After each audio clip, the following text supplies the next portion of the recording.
Next up, we'll have SEPTA.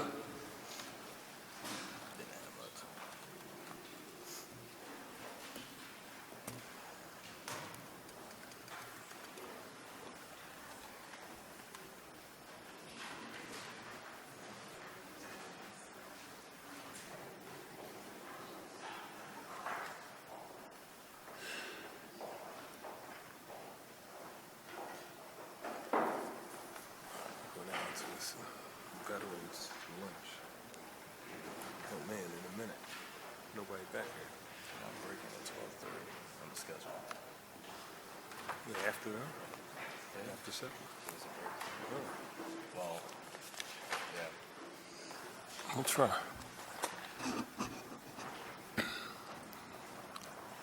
Morning. Morning. All right. Hey, guys.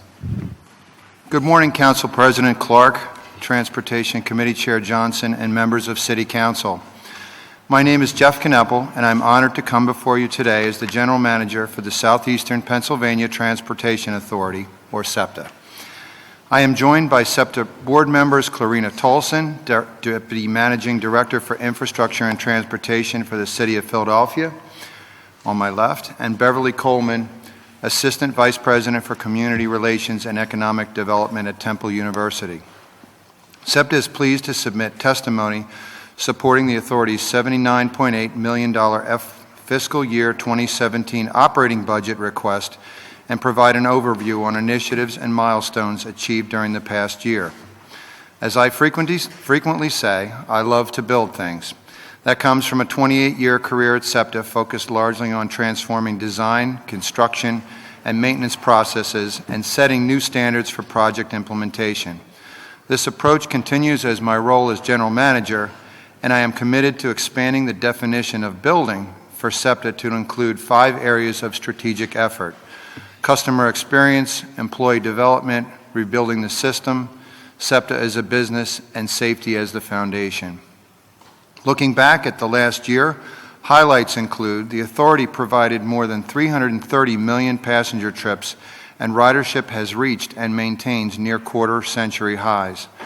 SEPTA provided transportation for the World Meeting of Families and Pope Francis's visit. That event prepared us as well as Philadelphia hosts the Democratic National Convention in July of 2016. SEPTA employees donated and distributed 10,000 new toys, games, and bicycles for deserving children in the greater Philadelphia region during the annual Yule Toy Drive. Since 2009, SEPTA employees and customers have contributed to the Philabundance Food Drive with over 123,000 pounds of food and $45,000 donated. Over 600 SEPTA employees joined neighborhoods and volunteers for the annual Philly Spring Cleanup on Saturday, April 16th. Efforts are underway to rebuild aging infrastructure, acquire new vehicles, and improve customer service, and I will highlight some of those initiatives. SEPTA will advance improvements to the City Hall and 15th Street stations. The work includes complete station reconstruction and ADA accessibility improvements. Construction at the 15th Street station will start soon after the Democratic National Convention. Construction at the City Hall station will be challenging with City Hall above the station, the largest masonry structure in the United States. Plans include installation of elevators to make the station accessible, an effort once considered unachievable. The authority has started the first phase of a $55 million multi-phase project to the Center City concourses to improve accessibility and bring the concourse network to a state of good repair. This project will revitalize the concourse network with new finishes, lighting, and security features, develop the concourse as a place of interest, providing a safe and pleasant environment for pedestrians, and provide potential opportunities for development in the South Broad concourse. Last year, SEPTA completed the renovation of the historic Wayne Junction Rail Station. The refurbished train station has spurred transit-oriented development and economic revitalization in the Nicetown neighborhood. On June 15, 2015, SEPTA gathered elected officials and community leaders for a ribbon-cutting ceremony to inaugurate the newly reconstructed 23rd and Venango bus loop in the Allegheny West section of North Philadelphia. SEPTA continues to make its rail network accessible with more than 100 stations accessible. The authority recently completed the Racevine Station ADA improvements project that included installation of 3 new elevators on SEPTA's Broad Street subway line. Design is underway to modernize the Susquehanna Dolphins station on the Broad Street line to make the station fully ADA accessible. On November 2, 2015, SEPTA joined with state and city elected officials, disability advocates, and West Philadelphia community and business leaders to break ground on ADA accessibility improvements at the 40th Street Market Frankfurt Line station. Construction is also underway at Arrett Transportation Center that will make the station ADA accessible. In sustainability, SEPTA is leading the way in the industry with innovative and cost-saving projects. SEPTA was just presented with the 2016 Governor's Award for Environmental Excellence for our Griscom Wayside Energy Storage System, and also thank the members of City Council for your proclamation recognizing SEPTA's sustainability initiatives.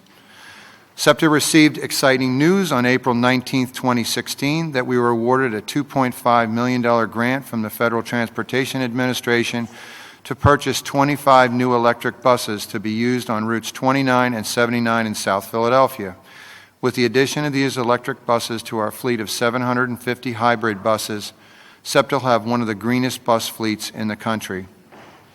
SEPTA's planned replacement of vehicles includes the acquisition of an additional 525 hybrid electric buses, 13 locomotives, and 45 multi-level rail cars. SEPTA has also budgeted more than $700 million for trolley modernization, a project to upgrade infrastructure and introduce new light rail vehicles to the subway surface trolley network and along Girard Avenue. Beginning Monday, June 13, 2016, SEPTA will launch the SEPTA Key for up to 10,000 early adopters transit riders. These riders will be able to get a new SEPTA Key card and purchase either a weekly or monthly Trans Pass at several SEPTA transit stations on the Market Frankfurt Line, Broad Street Line, and our headquarters at 1234 Market Street. SEPTA is also investing in real-time technology that will improve the accuracy and timeliness of information about next arriving vehicles. Buses and rail cars are being equipped with cellular modems that update location every 30 seconds, providing a more reliable source of information for customers to make travel decisions. From a safety perspective, SEPTA is an industry leader in implementing positive train control for regional rail and recently launched the system on the authority's Warminster line. As part of continuous efforts to enhance transit accessibility, a route extension for Route 53 was established in February 2016. This extension will now provide service to the Hunting Park and Juniata Park area and make access to shopping, schools, and medical facilities more convenient to our customers. The authority is committed to supporting local businesses and the jobs and opportunities they provide. In the last 4 years, 2012 to 2016, SEPTA awarded $472 million in contracts for goods and services to Philadelphia businesses. After passage of state transportation funding, SEPTA in 2014 adopted the Federal Disadvantaged Business Enterprise, or DBE, participation requirements for all activities, regardless of the funding source. The authority's DBE outreach and engagement is robust, and our priority is to meet and exceed our goals for the participation of women and minority-owned firms. DBE participation has averaged 17% over the past 3 years. The many accomplishments which the authority has achieved would not be possible without the 9,400 talented employees of SEPTA. We are proud of the steps and programs in place to advance the hiring and promotion of minorities and females. SEPTA's workforce is comprised of 63% minorities and 20% females, with those numbers increasing every year. In addition, a majority of our workforce, or 52%, are Philadelphia residents. Thank you for the opportunity to speak about SEPTA accomplishments over the past year. City Council's continued support of public transit through city matching funds for the authority's operating and capital budgets is greatly appreciated. We will be happy to answer any questions the members of council may have. Thank you, and good afternoon. A couple questions, and actually starting with your last statement about the 52% of the employees of SEPTA being from the city of Philadelphia. Am I accurate? You said 52% Yes. of the employees are from the city of Philadelphia. Correct. So my assumption is that, and I can kind of see it when I'm looking at the buses and trolleys, that the demographics of your workforce reflects the demographics of the city as it relates to females, minority, white, the whole 9 yards. My question centers around your contracting at 17%. Is that reflective of the entire SEPTA system in terms of the demographics? Because it seems kind of low. The 17% is really calculated based on the available, the type of work and the available number of contractors to do that work. Mary Connell's here and could describe more, but if it's really not, it's really about understanding how many companies are available to do the kind of work, and that's pretty much how the goals are established. I don't understand that. You want to, Mary?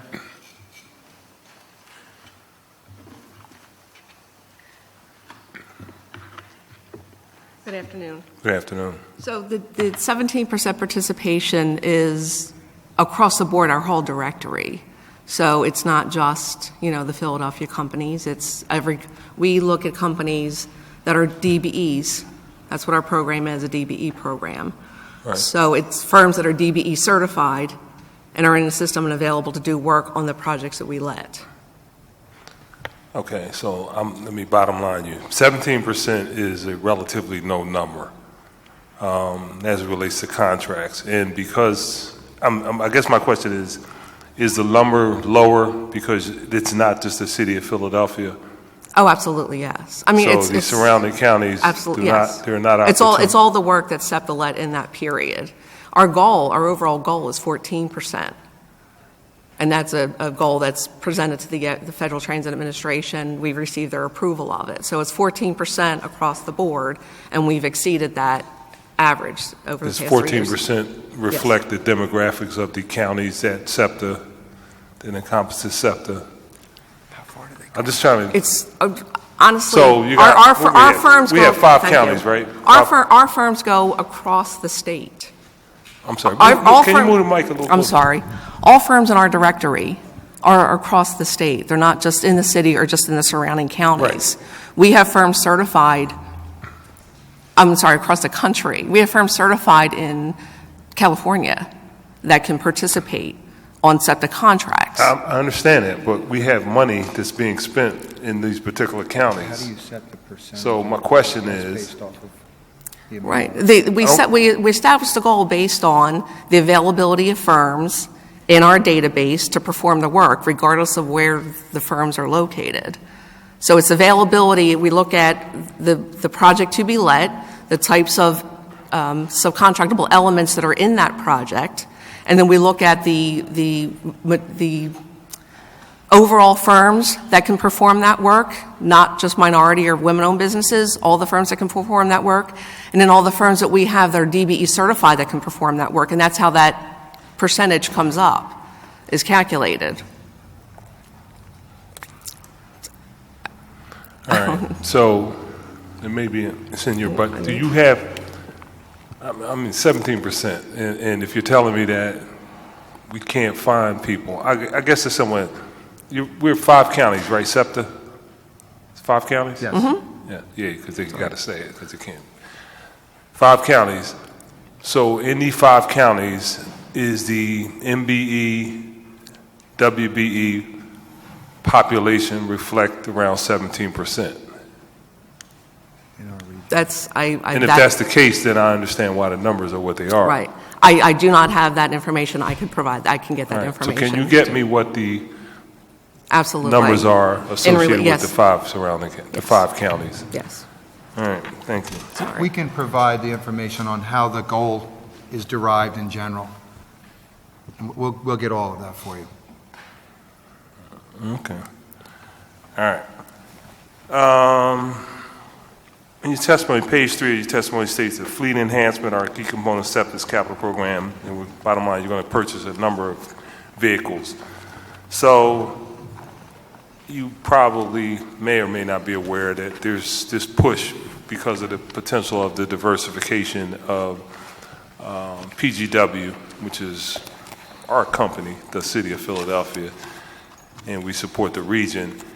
And our ability to have additional fleets that use CNG will help the company significantly, particularly in this growth and the expansion of our LNG plant.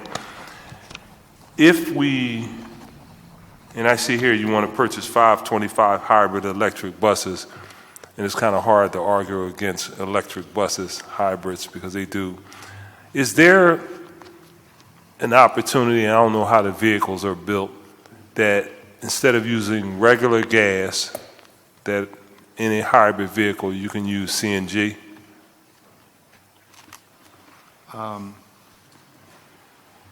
I don't believe without retrofitting the vehicle. SEPTA's investigated having our buses be CNG, and a couple years ago we did a study on that, and what it showed was that we had to do a significant amount of improvements at our garages where we stored them. And we really, in many cases, are in very tight neighborhoods. If you think about our Allegheny bus garage, homes on 3 sides and school on a 4th, there's really not a lot of room to expand our footprint and be able to provide the facilities, additional facilities we'd need for CNG. What we have looked more so is other ways to use gas, and we've converted most of our maintenance facilities and larger facilities all over to gas. And then now we have a very interesting project where what we are in, and we're in the investment grade audit stage now. It's a GESER, or Guaranteed Energy Savings Act project, but we're looking to run a significant portion of the regional rail network off of gas and have a combined heat and power project up at our Wayne Junction area. That's the equivalent of over 300 buses, the amount of gas that facility would use. So SEPTA is using gas for us right now. It's made more sense to utilize it for running regional rail, and that's what we're working on. Also, in many ways for SEPTA, you heard that we just received money to start purchasing pure electric buses with batteries. And you know, that has been something that if that technology really pans out, that will really help us and really seems to be that we'll jump over CNG and head to electric buses. All right. So, and this is an interesting conversation because when I talk to people representing PGW, they reference the fact that obviously electric is a cleaner burning fuel source, but the origin of the electricity, I'm told those facilities are not as environmentally sound as the CNG related activities. When we move to, and we have this electric bus pilot, we're actually looking at having the charging station be fueled by natural gas. So that is a conversation we've had with PGW and certainly with instead of coal and all the other things that people use. All right. And even with our, regional rail project, getting away from PICO is going to provide a benefit to the region in terms of air quality and cleanliness. All right. All right. You sound like you came prepared for that question. I would like to follow up with you. Can you just give me because it may be helpful to what we're trying to do. I don't know if the analysis that you did with respects to electric versus CNG. Okay. If it was documented, could you get that to us, please? Yes, absolutely. We have to make some decisions. We'll be making a determination on the expansion of PGW's plant and diversification plan. So it'll be helpful to us. Thank you. Thank you very much. Chair recognizes Councilwoman Gim. Hi, good afternoon. One of my questions has to do with, I know there's been some amount of analysis over SEPTA and its passenger base. And I'm curious about what percentage of passengers are Philadelphia residents. Do you know? 80%? Approximately 80%. Okay. So with such a significant percentage of our passengers both fueling SEPTA's work and obviously revenues, a lot of my questions do focus back on access. And it's a reason why I think the council president did raise the concern about whatever the federal rates are, 14% is exceptionally low, 17% is exceptionally low. Target, I think, for Philadelphia is striving towards 25%, and frankly, for me personally, I'm shocked that it's not higher. And with a passenger base of more than 80% Philadelphians, it becomes very important to us within City Council to know that SEPTA is being particularly responsive to these issues around MWBE. Access, we understand registries, we understand the difficulties of it, but we cannot underscore enough, or I cannot underscore enough, speaking just personally for me, how important it is to see our transit authority that we put enough matching funds into, but also serves such an important swath of Philadelphia, is a lot more responsive around contracting in particular, and I'll just hope you'll keep that in mind. I absolutely appreciate what you're saying, and it will show the numbers, and it may have a lot to do with the somewhat specialized procurements that we have that drive numbers down, and having fewer firms that can do that kind of work. But we'll certainly lay out how we come up with our goals, and our certainly want to sit and talk about ways to make them higher. Yes, and understood. And we also understand that procurement and specialized areas are things that all of our departments are working on, but for many of our departments, there's actually target goals. They come under OEO. We really strive towards that, and we start to develop and cultivate new businesses. We strive to be great partners with small businesses in the city that could be cultivated into growing into bigger businesses, and that's where I would want you to be a partner. And similarly, I hope that it's also reflected that when we have 80% of the passengers coming from Philadelphia, that when we ask about jobs that are at 52% Philadelphians, it's also a serious issue, and I personally would like to see that number go higher, that it is important that Philadelphians are, we support SEPTA. I love SEPTA. We're powering SEPTA, but we'd also like to see our own employees and our own residents have a strong access point in terms of jobs, and that 52%, also feels like it's a place where I would start from here, but next year for sure, would love to be able to talk with SEPTA about that a little bit more, about how to grow that. Understood. Thank you.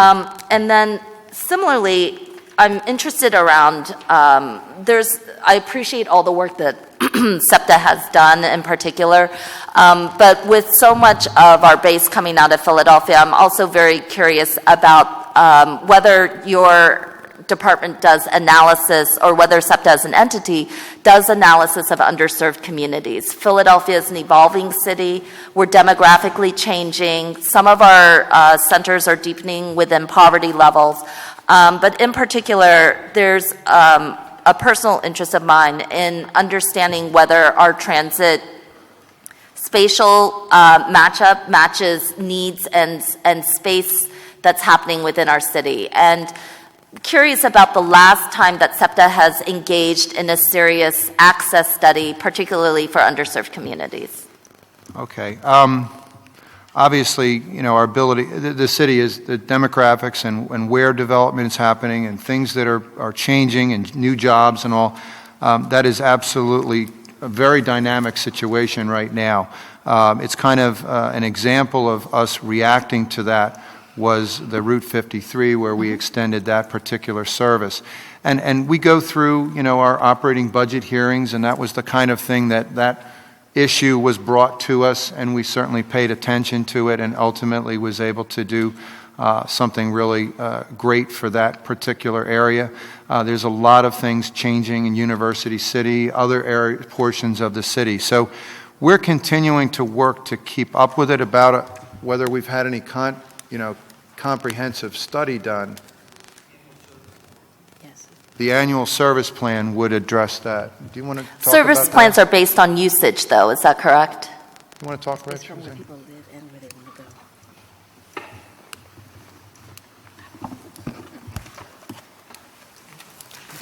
Please identify yourself for the record. Sure. Richard Burnfield, Deputy General Manager. Hello. Every year, SEPTA conducts an annual service plan. We have public meetings, public outreach with the communities. This year, we're looking at 4 or 5 different service initiatives, and we've been working closely with the city staff. If there's any particular areas that you would like for us to look at, we'd be more than happy to look at that as part of the annual service plan. One of the things that I would be wondering if SEPTA would be open to is whether you would be interested in working with the city department to take a much more proactive look. I do think that when it comes to services for underserved communities, and particularly I appreciate SEPTA's work in trying to do outreach and being open to things, but in part, if you're waiting for things to come to you, it won't necessarily happen. Underserved communities are specifically underserved because they can't make their way to the institutions to access change, particularly immigrants, particularly some of our more vulnerable areas. And I'm wondering if you would be open to having a conversation about how to look at municipal transit access for underserved communities. I think that this is something that's been done in other cities. San Francisco, for example, did a significant transit access plan. But it's meant to be a much more proactive approach. It's not meant to be, I know everybody has hearings and you're open to things, and obviously you've been very gracious about reaching out with the Route 53 expansion. But it's more about a much more analytical look at spatial mismatch, particular needs, and looking at deepening poverty pockets. One other quick thing that I wanted to ask about is similarly, whether there's ever been any dialogue or discussion with one of the areas that our work has been around the issue of youth homelessness and about the homeless population in particular. And one absolute issue with poverty and barriers to poverty is transportation. And transportation is such a powerful element in helping individuals overcome barriers to poverty. It's a vehicle towards jobs, it's a vehicle towards movement, families, support networks. Has there been any conversation, this is very open-ended, but curious about whether there's been any conversation with any of our homeless shelters about providing trans passes to people who are experiencing homelessness, to folks who are very vulnerable, who are striving for access to either housing, jobs, employment, or emergency shelter services. So. We actually work with a number of different social service agencies that provide tokens free to those who are in poverty or homelessness. So we do have a relationship with a number of social service agencies. That's great. That's helpful. And I'll follow up with some more questions after. Thank you, the next Councilman. round. Thank you. Councilman O? Very much. Thank you very much, Chairman. Good morning. Still morning? Oh, good afternoon. I'm sorry. Congratulations on your being the general manager. You do a fantastic job. Thank you. I've enjoyed working with you. I have some tough questions, I'm sorry to say, today. I think you know they're coming, but my apologies ahead of time, but you do your job, I do mine. The first question is regarding the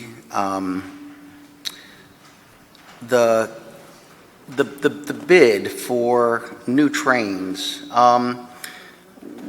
The City Council passed a resolution and sent a letter signed by all members of Council requesting that SEPTA consider including in its bid a local hiring preference through the pilot program that was authorized by the Federal Highway and Federal Transportation entities. And to my understanding, that has not been done.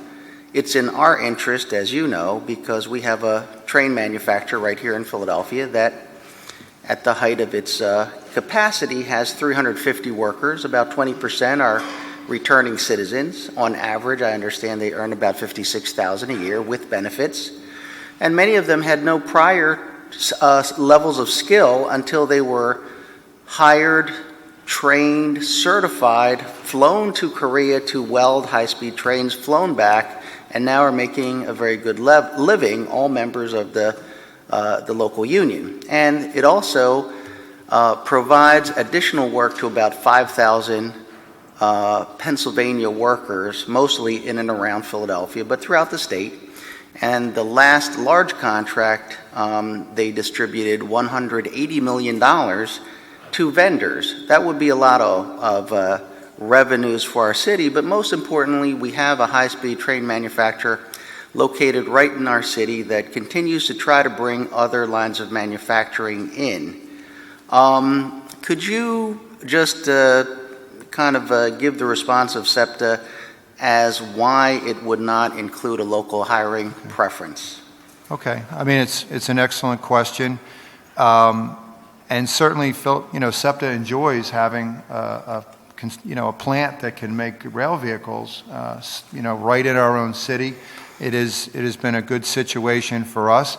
We also, after our initial purchase of the Silverliner 5s, we've given them work. This is, additional work to the tune of 33 cars, and that's really helped that particular facility as work dried up on other contracts. So SEPTA has been working to keep them in operation even as other contracts that they have finished up. And they will be finished with that work sometime probably this September, having finished those extra 33 cars that we gave them.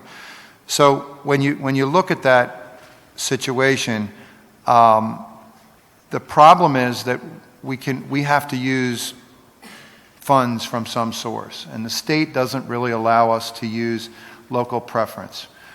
So that puts us over at the federal. This is a $190 million procurement, so it's a big one. And if you go over to the federal side, and we studied what went on with Los Angeles, which is the one entity that did take advantage of that program, there was also in Los Angeles County only one manufacturer of rail cars. And when you read how the FTA responded, it said limiting the LEP, local preference, to Los Angeles County and including existing jobs could provide Kinky Sharrow, that's the one company, with an unfair competitive advantage and could be an exclusionary or discriminatory specification provided by 49 USC, which is the United States Code. The problem for us is that it was very unlikely that we would have been able to participate in the program with only one person, or we would have gotten a similar outcome. What they basically did was took them and said, no, not just Los Angeles County, California, which is a very, very large state. So now they came up with 3 competitors. Coincidentally, 3 is the number of proposals that we have. I'd rather not go into them because of it's an active procurement. But it's the kind of situation where I can understand the benefits to the city, to SEPTA, but the funding sources either prohibit us from doing local preference or would limit it in a way, wouldn't allow us to do it in a situation that completely benefited just one manufacturer in the city. And they would work to open it back up. It would have created delays in getting things approved. So I completely understand the concerns. It's just the way it is based on our funding sources. So I do understand that, actually, and I appreciate that explanation because it's important to the public. And here's what I'm not an expert at, but I have a question about. So my understanding is that you can have as many companies bid for the contract, even though you have a local hiring preference, because they can choose to agree to send a proposal or not. And even if they don't participate in the local hiring preference portion of the bid, it doesn't mean they're precluded from being awarded the contract. And one of the issues that we will have in this current situation is whether or not a company is being subsidized by a foreign government, which makes their prices very, very low and very difficult for anyone in the U.S. to compete with. And, again, since they have not actually delivered trains, to my knowledge, although they're a train manufacturer in Massachusetts, They have not yet had to deal with the particularities of a really kind of an old system that we have here in the northeast section of the United States. And so, you know, it is still the fact that you could include a local hiring preference, and as I understand it, and I may be wrong about this, but when additional companies are included in the local hiring preference, they typically would or have included some language about having local jobs in the area, or subcontractors or something that they would put in there.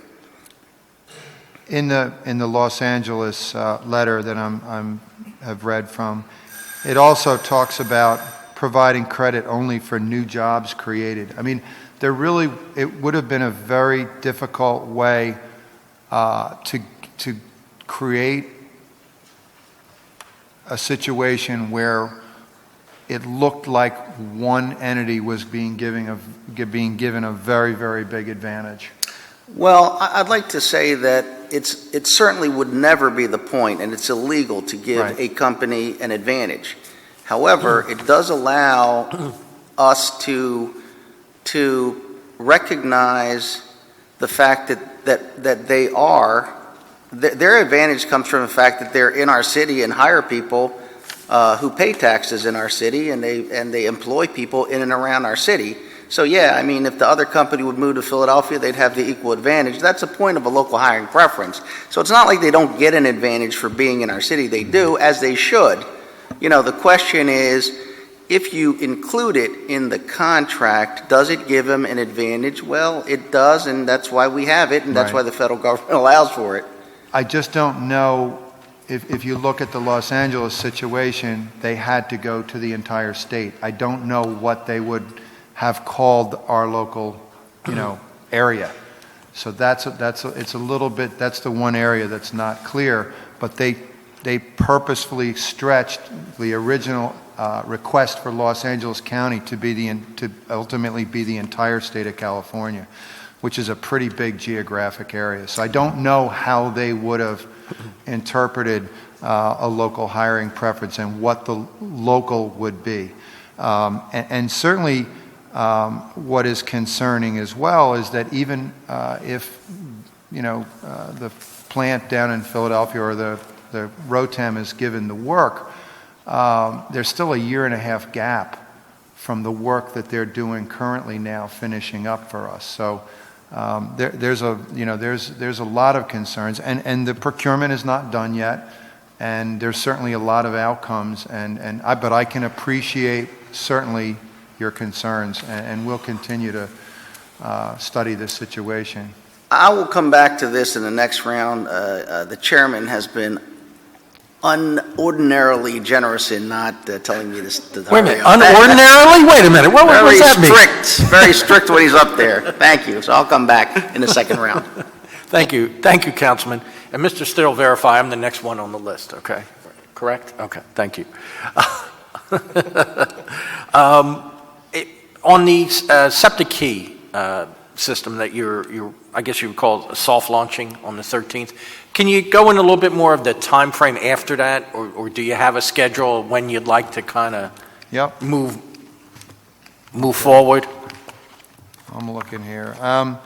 Basically, based off of watching other systems launch, some of the problems that they've had, the amount of change that this kind of a system brings, we've chosen to bring it in over time. So the initial is 10,000 riders, and they'll really be using passes, things that, weekly or monthly passes. Right. So if there are momentary problems with the system, they should still be okay to ride. And so that's very important for us, is that we break this new system in carefully. Certainly if you look at some of the problems that they had in Chicago, and I was out there when they launched, it was pretty problematic. We would go hopefully to a limited transit launch late in the summer and expand all, in other words, initially the early adopters are only going to be able to use 11 different stations to reload and to go online to reload. They can go anywhere and tap anywhere on the city system, but initially we would not have them going to machines all over the system. With the limited transit launch, we would start allowing them to go anywhere in the city system and use all of the machines that were available for reloading and all that. They would also, and we would also allow Quick Trip, which is basically it's actually even a paper mag strip that you would be able to just take a trip from 13th Street to FTC, let's say. So that's would be planned for by summer 2016. Full transit launch would be late fall of 2016, and then there's all kinds of personalized cards. There's not only the travel wallet, but then a retail wallet, all kinds of functionality that comes out late in the fall. And That's part of like the whole smart cards. Reduced fares, seniors, everybody is all an enhanced retail network. We sell it at a lot more locations. At the same time, we'll still allow legacy media for a period of time to allow people to switch over. So exactly when the token would go away is hard to say. Regional rail would go in 2017, our CCT group later as well. So that's what we're hoping for. But the intent is to make it successful. It's been very challenging for other cities to launch this type of program, and so we're doing it carefully. No, I understand, and obviously communication to the public will be really important.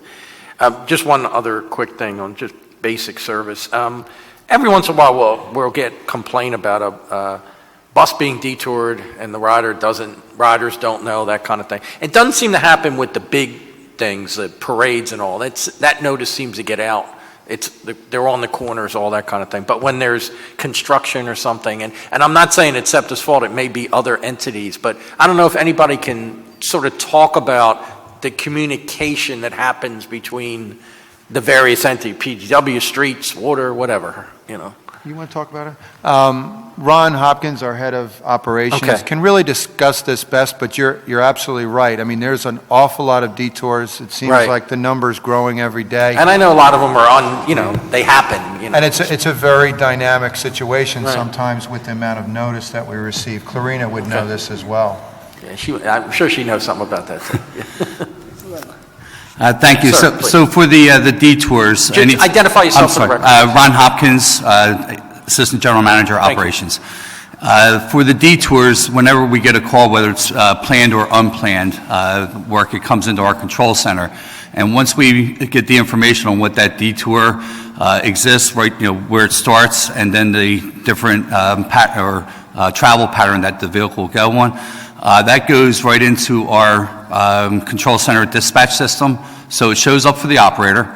So the operator knows where to start going on the detour, but at the same time, it automatically gets posted on our website. So it's automatic. So we always have, there's current detour information available on the website, on our mobile app. The challenge becomes people look for signs. And once a detour, especially for the unplanned events, as you mentioned, the unplanned events, it takes a while to get the supervisors out to put many detours or signs out for the specific boarding locations. One of the things that we're getting ready to launch that we're excited about is that we have Twitter feeds that we have for all our modes. But what was happening is that for all our bus routes with 123 routes, is that it was a single blast of a detour, which can, if you're on one bus route, you're going to get them all for the other 122 routes. So we have improved that. We're getting ready to launch that where you can sign up just for your specific route, and you can receive that alert through our control center that a vehicle is on detour, route is on detour. So we're getting ready to advance that. We do have it on our app. It's always available on our website. And we're actually getting ready because there have been a lot of detours because of a lot of activities on weekends, especially with parades, races, and everything else. We're looking at better ways of how that approval process goes so we don't affect as many of our passengers.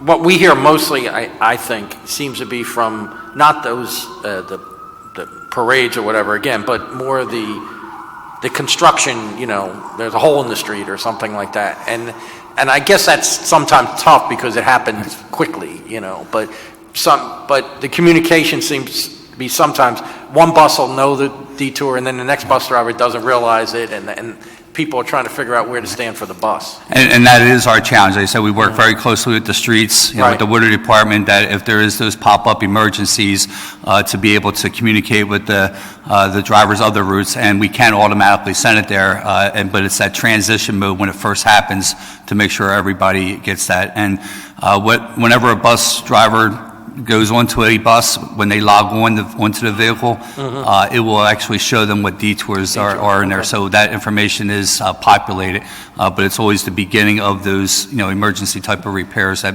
you know, are often a challenge at the beginning. I got you. Okay. All right. Appreciate that. Thank you very much. You're welcome. Councilman Don. Good afternoon. Good afternoon. I have some technical questions. I just want to make sure I understand from the SEPTA point of view. Your total operating subsidies are, in your testimony, are $870 million. Total operating subsidies. And the capital budget's $549 million in your testimony. And the breakdown is that the state of Pennsylvania puts up 79%, federal government 9%, Delaware 1%, and local is 11%, $97 million. Of that local amount, the city of Philadelphia, we have 80% of the riders are from Philadelphia, basically. Yes. And do we fund 80% of the $97 million, or about $78 million a year? Correct. And on the capital programs, are 80% of the capital program money spent in Philadelphia?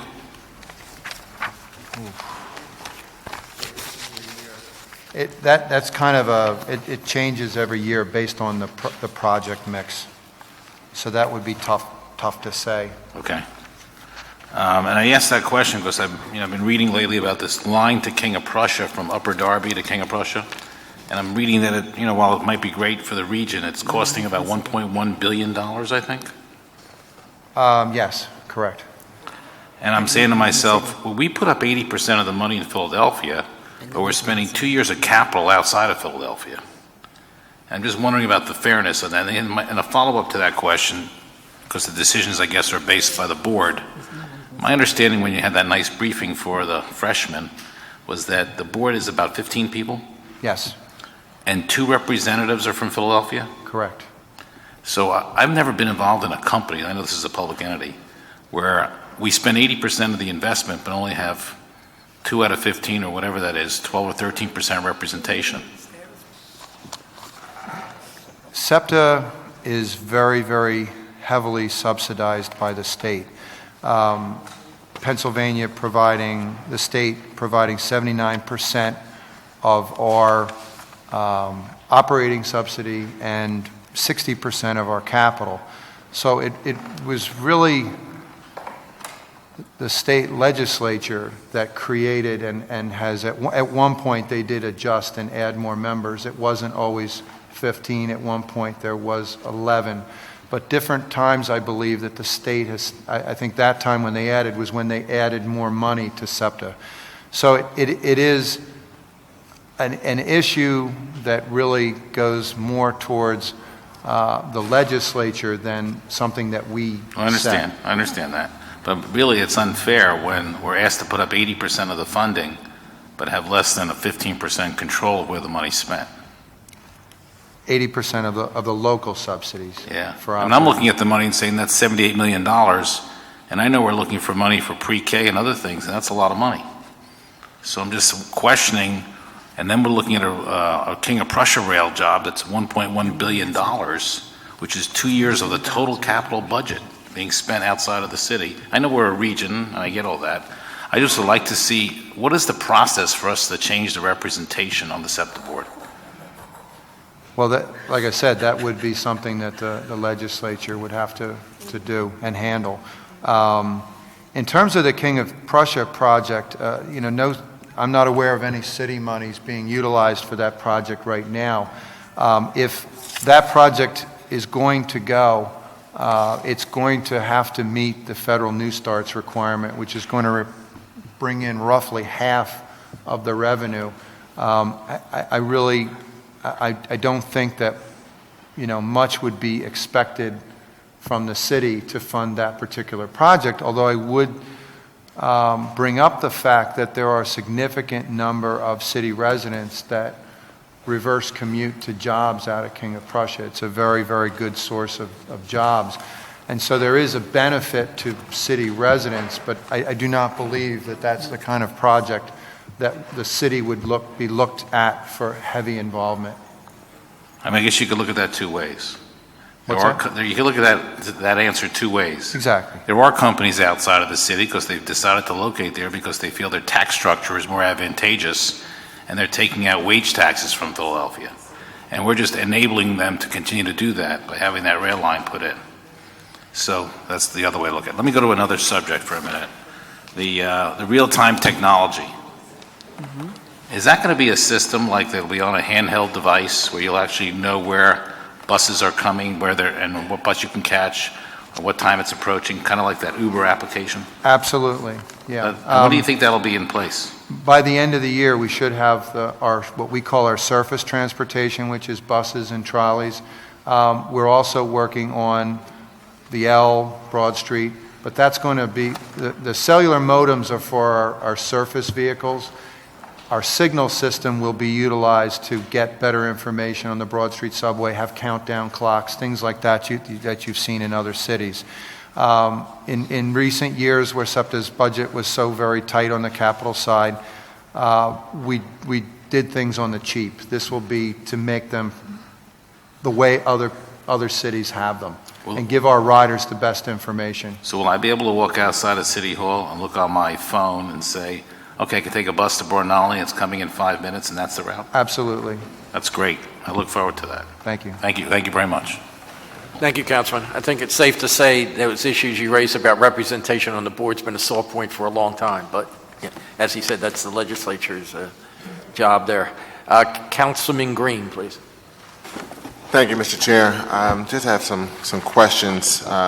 Council President raised some information regarding CNG, and I'm sure you're aware that Secretary Richards on March 1st had an announcement regarding CNG fueling stations at various transportation agencies around the Commonwealth. And in your response to his questions regarding CNG, made a statement about a CNG, some type of facility being at the Wayne Junction station, and I wanted to get some more perspective on that. It's a combined heat and power plant. Oh, CHP. Okay. Basically, if you're aware of them, we're going to take the electricity from burning the gas and generating electricity. We'll use that for the regional railroad. We're also going to use that electricity. We have a bunch of large facilities there, our Midvale Bus Garage, Roberts, other locations, and we'll use the heat that's a byproduct, which is what makes those projects become attractive, is also when you can use the heat well, and we're looking to use it at our facilities and then potentially even other facilities in the region, other things that are nearby. So you're talking about combined heat and power process, but no CNG type of facility at that location or throughout the... No, no. Okay. Another follow-up, there's been some conversation. I know my colleague Councilman Don brought up the, I think the Route 100 proposal, but there's some other major capital projects that SEPTA's been working on, one being rapid bus transit on Roosevelt Boulevard, and also some discussions regarding the Navy Yard. Can you provide some perspective of where we are in those conversations? In terms of the rapid bus up on the boulevard, I believe in a year or two we're going to kind of put something out there to start, kind of a special service. But the city is doing a much bigger plan for Roosevelt Boulevard. But before that comes to fruition, we're looking at creating basically some type of express bus with a couple of new station stops, in a sense, that are built along the boulevard to be able to speed the trip along. As far as the South Broad Extension, the state has contracted with a firm, HNTB. We've been working with them to look at how to, how well this project can go. What are the options? I was just down there this last Friday and looked around. Certainly there's an awful lot of things that are happening at the Navy Yard. It's an exciting site. That said, these projects are expensive, so we're looking at different options, a couple different alignments, how many riders, the types of things that would give you the ability to understand whether you can move this project along. And basically that initial assessment will come out near the end of 2016. Because these projects are multi-million-dollar projects, and SEPTA is the entity, the local entity that's doing certification, I know we've had that conversation. Hopefully you'll be providing information to various businesses, especially businesses of color and local-based businesses, some information regarding those projects so they can start to prepare and evaluate. As the city is evaluating how we move forward on those projects, they can also take steps to make a decision on whether they're going to try to participate as those projects come online. Absolutely. Another point, I, as the Vice Chair of the Council Committee on Aging and also the former Board President of Senator Park, I spend at least maybe one visit a week at a senior center. I was just at the Philadelphia Senior Center yesterday, and every time I go to a senior center, being the Southwest Senior Center, Philadelphia Senior Center, Senator Park, West Philadelphia Senior Center, each time I visit a senior center, the issue of CCT comes up. I know this has been an ongoing and long-term concern in reference to CCT as it provides transportation to our more seasoned citizens. So can you give a perspective on what steps SEPTA is taking to improve the rider experience for our senior citizens that participate on CCT? Okay, we have various third-party contractors that handle this service for us, but we certainly oversee it.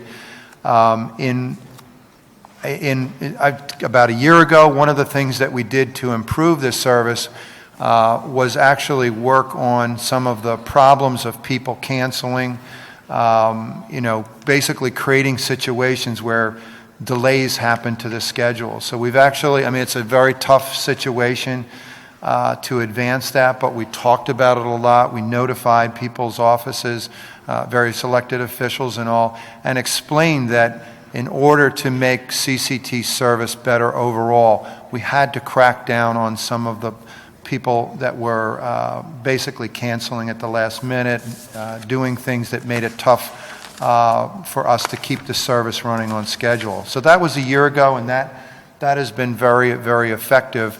And the number of people that have had to be to receive some sort of penalty for that has been very low, which is good, and it's driven habits better. But it was definitely a tough situation to do. Some of our providers in the city of Philadelphia have recently had some problems with having enough drivers and their workforce, and we've actually moved temporarily some of their tours away from those providers to other paratransit providers that have been able to pick them up and do a better job. And we've been continually after our CCT providers to do the best job that they can. One of the contracts is coming up soon, and this is always something that we pay great attention to. But as I mentioned, two of the providers have recently been advised that their performance was lacking.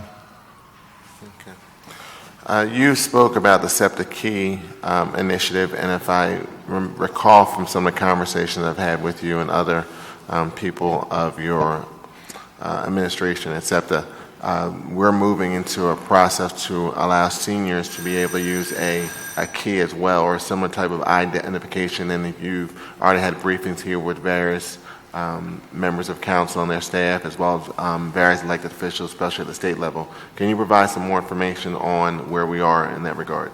Okay.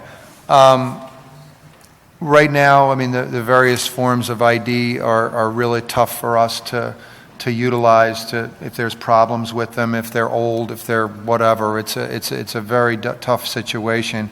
So the KEY program really does afford us the opportunity to do a better job of being able to deal with seniors, not to have disputes over whether your card is valid or not, or whether you have the right form of ID. Right now, we will allow driver's license or state ID cards. They can be swiped. But ultimately, the goal would be to use a SEPTA card with their photo on it with the chip inside. And that is what we're working on. We've been taking photos of that. And now we've worked to where both elected officials and even council members now, as I understand it, will be able to have seniors come to your offices and be able to take pictures and coordinate to get those cards done. Just have one last question. In conversations with the police department and also through the hearings I had regarding autism, I know that they have been going through a process of training officers, both those in the academy and also current officers, on dealing with various crisis situations, especially dealing with either adults or children who may have the learning difference of autism.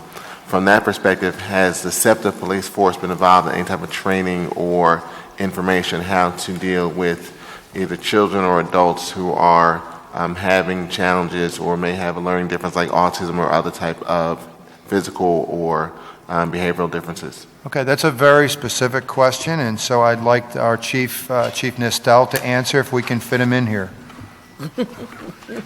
Sorry. You all clear out? I'm really not that big. Tom Knueppel, I'm the Chief of Transit Police. Councilman, we have provided the same level of training to the Philadelphia Police. As a matter of fact, our recruits are trained at the Philadelphia Police Department, but during yearly training seminars, we have our own independent autism training that we have for our officers.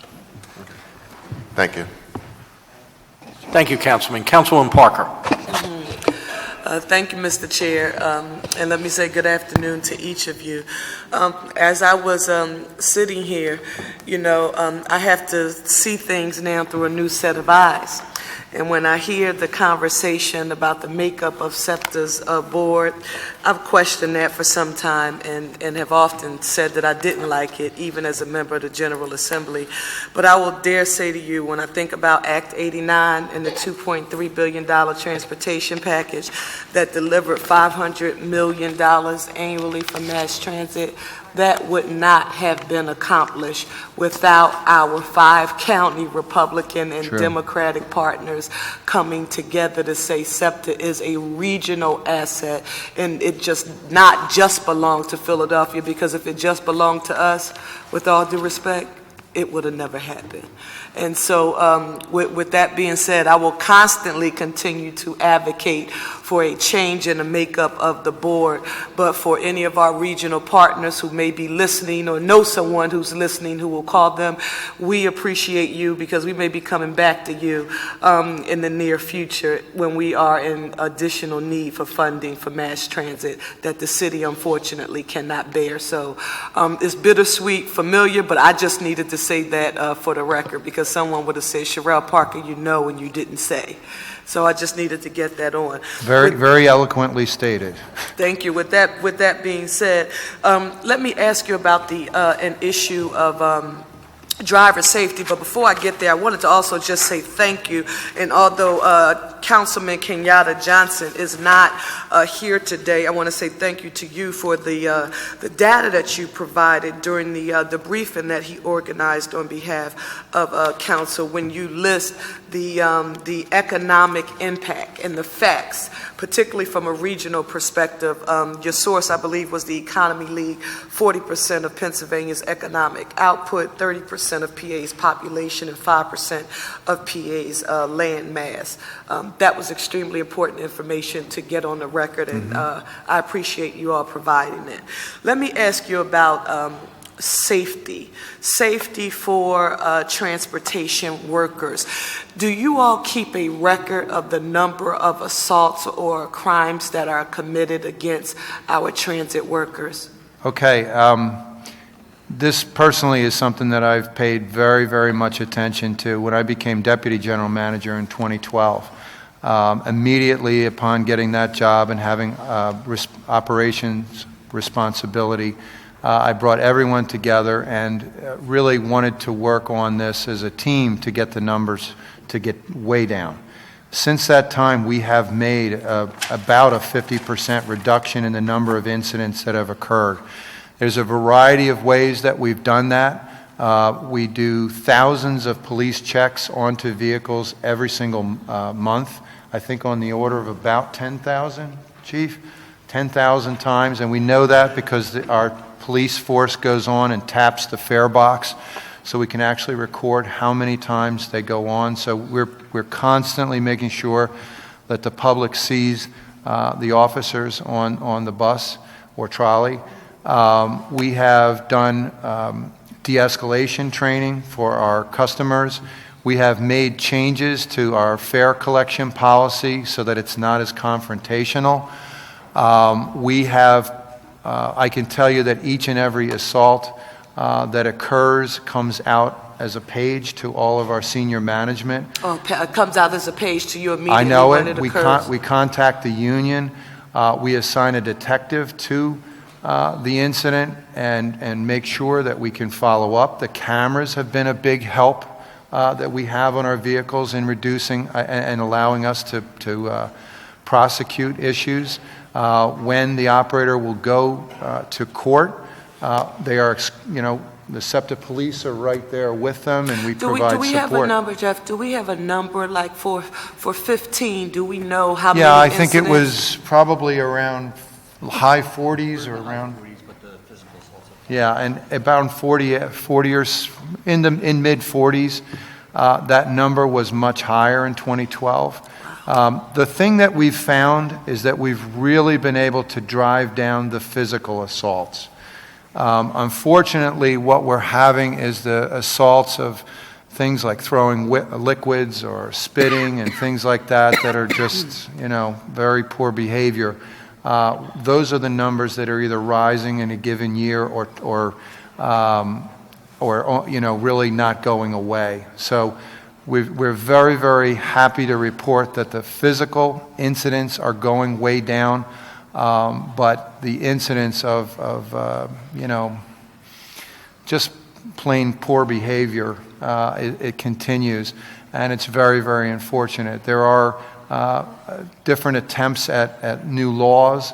I know there's one on the books again right now that I think passed the Senate, but is not, that I'm not aware of it passing the House yet. Senator Tina Tartaglione has been a strong advocate when he was there. Rep. McCosey on the House side had worked. I just wanted to mention that for the record because the legislative remedies we know lie in Harrisburg for issues they've been advocating to change. And if there's ever a role for partnership and advocacy, it would be great to see SEPTA and the union sort of work together and join forces in that advocacy. I just discussed that with him just yesterday. We talked about, because we have a whole program that we've been running, but we're looking to just tinker with it, change it, and so the union will be coming back in to meet with us and figure out how to cooperatively work to continue the process of getting the numbers down. Great. Please keep us posted on your success, and if there's anything that this body could do, either via Chairman Johnson, Council President Clark, if you could keep us informed, that would be great. Also wanted to just say a huge thank you. I know we're getting ready for the rollout and the immediate sign up in the district offices for the council members, and that is really going to be huge because our people can get to our offices, which is usually located on commercial corridors, for the signing up of programs for different services. Finally, I want to just say to you, since we just heard the bell, that close communication, and you've already demonstrated a great track record during snowstorms and, seasonal Personally. events, right? Regarding communications with our office, particularly for routes like the 18 that come through residential communities, and if the route is rerouted, us being able to let our residents know. That kind of real-time communication that you've already established is extremely important for us to continue. And thinking about your capital improvements and using them as a strong economic revitalization tool has been something that has truly helped us. It's been some time, but Cheltenham and Ogons Avenue, it encouraged local malls to further invest when it looked at SEPTA's investment there. And if we can continue along that same track through neighborhoods throughout the city of Philadelphia, it will serve us well in helping to leverage some public-private partnerships. We continue on with our bus loop improvement program, and even though it depends on the loop, whether there's a lot of riders that actually get on, we do believe that we want to be good neighbors, and so having nice facilities for our bus fleet is great, and we know it helps the neighborhood. Thank you. And trees and lights. Thank you, Mr. Chairman. Thank you, Councilwoman. Just remind the committee we are well behind on our schedule, and there's a break scheduled after SEPTA. So, Councilwoman Kim. Good afternoon. My set of questions focus primarily on schools and student access. Could you recap for me the funding structure around the school district, trans-passes, the cost, the discount, and the number of passes? All right, I know that there's basically 56,000 students that have school passes. The pass is discounted because the pass is only good for certain hours of operation of the school. Basically, the state pays for 85% of the discounted pass, and then we pay the city 15%, so that there's no cost to the city for distribution of the passes, because that's a significant effort. And so what is the actual cost of these trans passes then? Want to come on up, Rich? I can.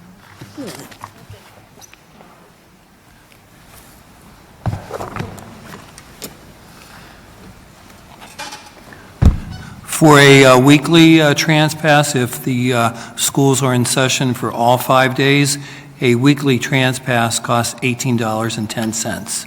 So the school district needs to pay the $18.10? Correct. Okay. And then what is it about the reimbursement from the state structure? Does the school district get reimbursed for that money in the following year? They are reimbursed by the Department of Education. And what would the normal cost of the trans pass be for 5 days? SEPTA has a weekly trans pass for 7 days for $24. So that doesn't seem like so much of a discount. Has there been any discussion about the discount being a little bit more significant to reduce that cost? We've worked with the school district on pricing based on the hours that the school district would like the passes to be available. So it's prorated based on the hours of service that a student can use those passes. Right, I understand the justification. I think my question was more like, has there ever been any discussion about a more significant discount for students and for young people who are really, getting around and it's a huge asset, plus their future customers?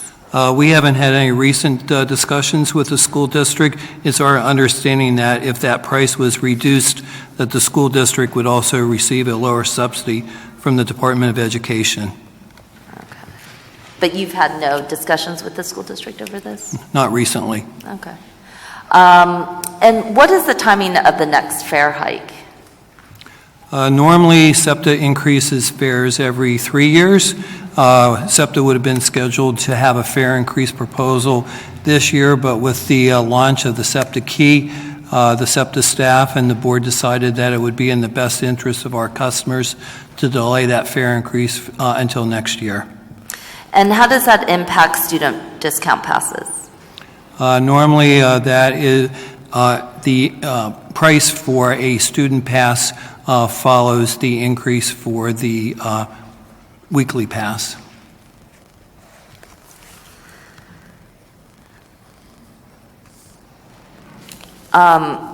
And, you know, obviously, as we deal with a city in which more than 39% of our young people live in poverty, where we're struggling to make sure that students can make it, you know, handle truancy issues and families that are often moving and migrant, it's really important that we take a look very carefully at the cost of student trans passes, that we are an inexpensive transit authority.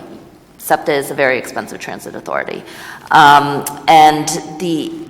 I think that cost can be spread out over numerous venues, the people who can bear it the least are probably our youngsters, and that students who are going to school striving towards that. So if conversations could be opened up with SEPTA and the school district, our office would be happy to talk about that. This benefits parochial students, private school students as well. Absolutely, and we would make sure that we would have the State Department of Education involved in those discussions to make sure that it would not impact the subsidies that are provided by the Commonwealth. And then could you talk a little bit, do you provide technical expertise to the school district for their transportation services? This is an area that's been a big, difficult problem for our district, and I know that this is part of some of your mission, and are you open to having those kinds of conversations? Yes, absolutely, and the school district has asked us over the last couple of years to work with them on the scheduling of their transportation services, given that SEPTA does have expertise in scheduling of bus routes, so we have worked with the school district to look at opportunities to improve their efficiency in terms of scheduling. Are you open to continuing that conversation? Absolutely. Okay, great. And then really quickly, I know that there's been some conversation and advocacy around negotiating larger group discounts, particularly for universities and college students, so that trans passes can be part of the tuition. Is this something that you're working on, you're planning to work on? What is the stage of that dialogue? Yes, we've had conversations with a number of universities here in the city, particularly with the rollout of the SEPTA key, to see if a university identification could be incorporated as part of the SEPTA key program. We've looked at programs that are in place in other cities. I'll use Pittsburgh as an example, where the University of Pittsburgh is part of the tuition. There is a provision that the student is provided with a semester pass. And just for clarity, is Community College of Philadelphia one of those early places where you're having the conversation? We've been talking to Temple, the Community College, and University of Pennsylvania. Okay, thank you. Thank you very much. Councilman O. I'm sorry, I was just kidding, Councilman Greenlee. No, you weren't. You were being Soft. sarcastic. You're soft today. I'll remember that. There's time to get even, sir. All right. Thank you very much. So, yeah, I will finish this up, and I know that I'm getting pressure from the soft and lenient Councilman Greenlee, but so I'll try to put this in a form of statement, get to my points, and at least I'll be done that and won't have to come back a second time or third time. So I'm going to reference this letter from SEPTA Chairman Pasquale Dion, which is dated March 10th, 2016, and delivered to Council President Darrell Clark, which was, and also copied to all the council member, has two important errors in it, or whatever we'll call it, let's say, whatever they are, on page 2. The fourth paragraph states, guided by feedback the authority has received, it appears SEPTA would necessarily, quote, unduly limit competition, end quote, by including mandatory local hiring preferences in its RFP. So it's not mandatory, it's optional. Secondly, and on the next paragraph, it says, the pilot program has expired, and SEPTA has not received an indication from the U.S. Department of Transportation whether it will continue the pilot program beyond the first year. That is incorrect. The pilot program has been extended and is in effect. So in fact, the pilot program is extended, has been extended, it's in the second year, so you can do a local hiring preference. There are 3 companies bidding on the SEPTA contract. One is a Chinese company, one is a Canadian company, and one is, the parent company is Korea.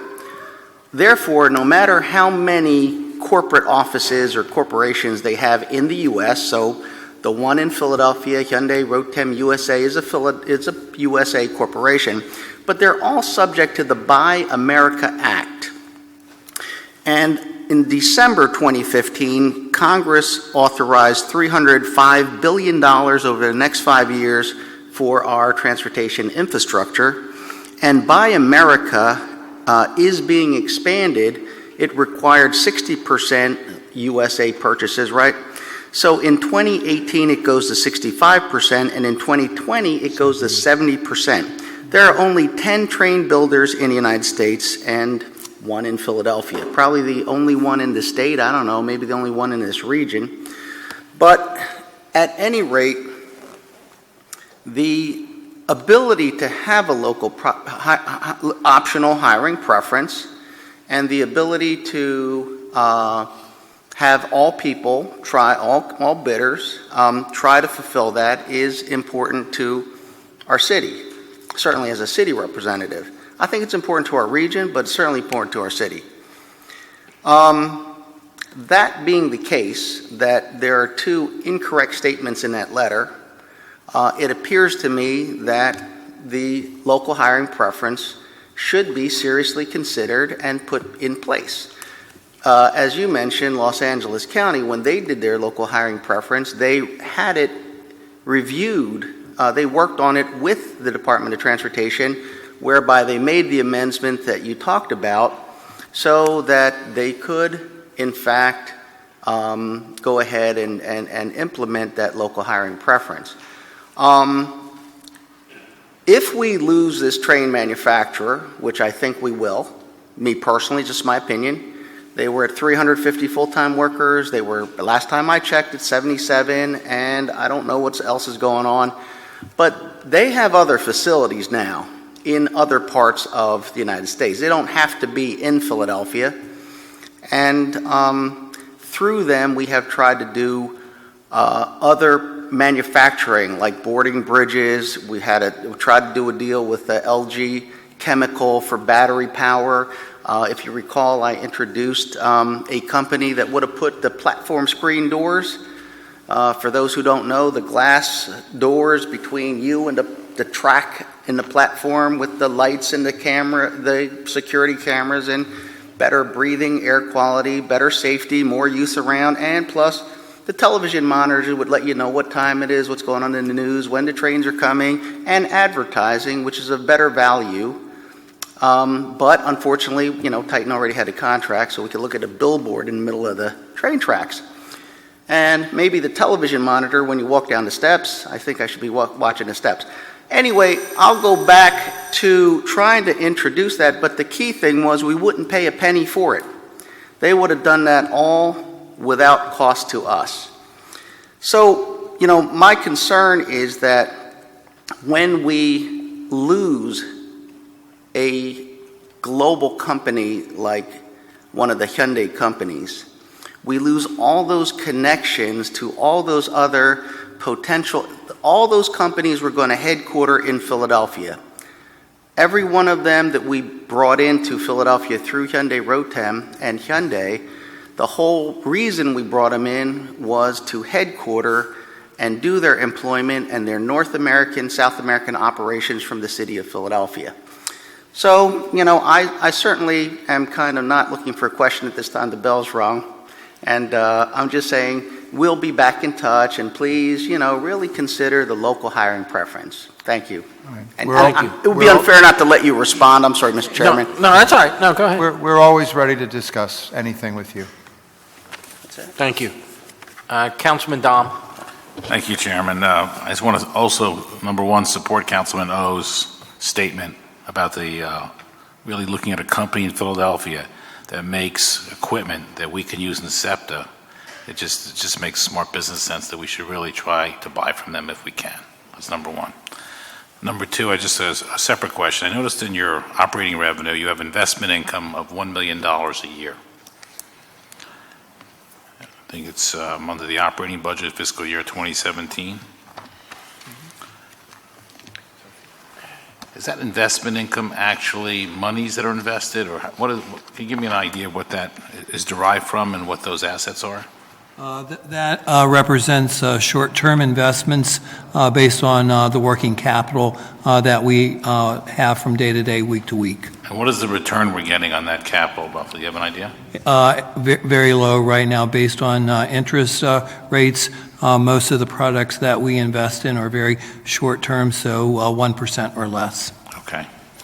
And the other question on that same page, it talks about passenger revenue is $482 million, roughly, of that's generated of revenues, $482 million. How does SEPTA compare to the top 10 or 20 cities in the country as far as fares are concerned? Are we at the low end? Are we less expensive? Are we at the high end? Are we at the middle? Where do we fit in that 20 cities similar to Philadelphia? If you look at the transit base fare of $2.25, probably about in the middle. There are some other cities that have a base fare of $2.50. Some agencies have recently raised their base fare to $2.75. Our weekly and monthly passes, we try to encourage the pricing of those fare instruments to encourage riding SEPTA. So both of those are fairly discounted compared to other cities. And the revenue of $482 million, if there was a fare increase of 25 cents to $2.50, how much additional revenue would we receive? We'd have to look at that calculation. Councilman, we have not made that calculation given that we deferred a fare increase for the year. Well, would it be fair to say that if the fares went from $2.25 to $2.50, that's a 10% increase roughly? We'd have that would be an approximate in terms of an increase, but we'd want to look at how that could impact the purchase of weekly and monthly passes also. Because there's other purchases, I understand. Yes. I guess where I'm heading to is that the more and more I sit in these budget hearings, the more and more I believe that we need to try to make as many of our entities self-sufficient versus constantly coming to the city for money. It's not just you, it's everybody else before you too. It's whether it's the court systems that ask us for $56 million a year, or you're asking us for $78 million a year. The closer we can get to zero will give us the more money for things like pre-K and our pensions. So I just want to plant that thought that going forward, I'd like to see if you can get our requirement down and figure out how to accomplish that. I'd like to engage with you after this session to talk about that when you have some answers on that. Okay, certainly. All right, thank you. Thanks. Thank you very much. Concludes our questions. Thank you all very much. This committee will stay in recess until 2 p.m. Thank you.